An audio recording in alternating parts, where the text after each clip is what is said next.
Legs, lower back, shoulders, and head. How are you supposed to position all these in relation to your desk and equipment?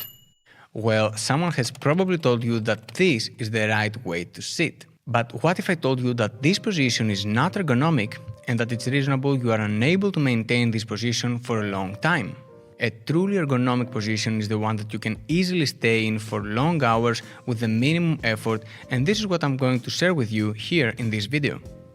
To get everyone on the same page, we need to agree on what the optimal sitting posture is. For this purpose, we mainly aim for the least stressful position for our joints that is easy to hold for the longest amount of time. Easy, right?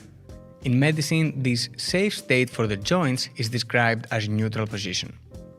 The neutral position of the spine is characterized by the three natural curves in the lumbar, thoracic, and cervical spine, and the shoulders in line with the ears. So let's see how you can achieve that alignment while sitting with as little effort as possible.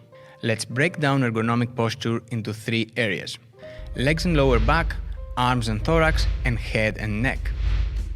So why is the position of the legs here not optimal? That's because the farther the legs move forward, the more the center of your gravity moves forward too. To balance this, you need to activate your lower back muscles, which eventually get tired and you fall back. On the other hand, if you already touch your back to the chair with the legs on the same 90 degrees position, it would be impossible to not slide to the front eventually and curve your back. To achieve perfect alignment, you need to bring your feet below your hips. This moves the center of your mass back to the vertical axis that bisects your body. The lumbar spine is fixed to its neutral position and there are no forces pushing you forward or backward. This way, it wouldn't feel natural to fall back from this position like it does in the 90 degrees knees position. A pro tip for those that want to make it even easier to maintain this position for a long time is to support your abdominals on the desk and move the legs slightly more back so you create a small amount of force that will push your torso forward. This stabilizes your core with almost no effort. I personally like to change positions from standing to leaning slightly forward to rest on the desk. Both of these keep my spine in neutral position. Many chairs, however, force you into specific positions that don't fit all body types. For the past months, I have been testing a different solution that I'm very excited about. It's a chair based on Scandinavian ergonomic models that was initially designed to allow movement on the pelvic region while sitting. Due to the option of keeping the legs on the sides and the saddle seat, I found it extremely convenient to stay in posture for long hours, alternate my position, and move. Of course, you can probably use any type of swinging chair that allows your legs to stay on the sides, but I'm very satisfied with this one, so I'll put it on a link below if you want to check it out. Moving up to the arms and thorax, why is a position like this not optimal? That's because for every centimeter that your elbows go beyond 90 degrees, your shoulders need more and more effort to keep neutral position.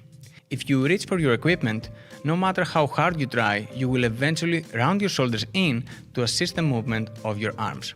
So the position of your keyboard or the equipment that you use directly affects the position of the elbows, shoulders, and thoracic spine. Remember that you need a setup that will almost force you into a neutral position. This setup is with the keyboard so close to your body that your elbows are forced to stay at 90 degrees. This automatically forces the shoulders and thoracic spine into a neutral position. It would be impossible to move the elbows elsewhere since your work is on the keyboard. Also, it would be rather uncomfortable to round your shoulders and back because this would directly impair the use of the keyboard. So, excessive distance between you and your equipment forces you to reach farther and round in. Proper distance promotes you to neutral position. The last step is about the neck and head, and this is one of the simplest tips you will ever hear. The only way to keep your head and neck in neutral position is for the top of your screen to be in line with your eyes. Nothing else will work.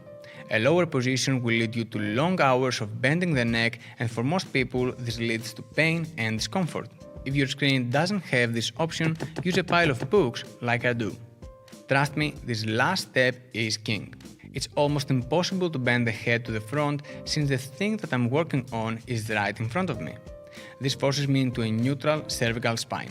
Combining all these tips into a setup will help you to keep neutral posture for most of the time. This doesn't mean, however, that you won't find a way to cheat. It only means that with this setup, you'll need less effort to keep a neutral posture. Also, an extremely important point that I want to make here is that no posture is good for all day long. Our bodies are designed to move. In addition, almost no position is harmful for a small amount of time. Not even this.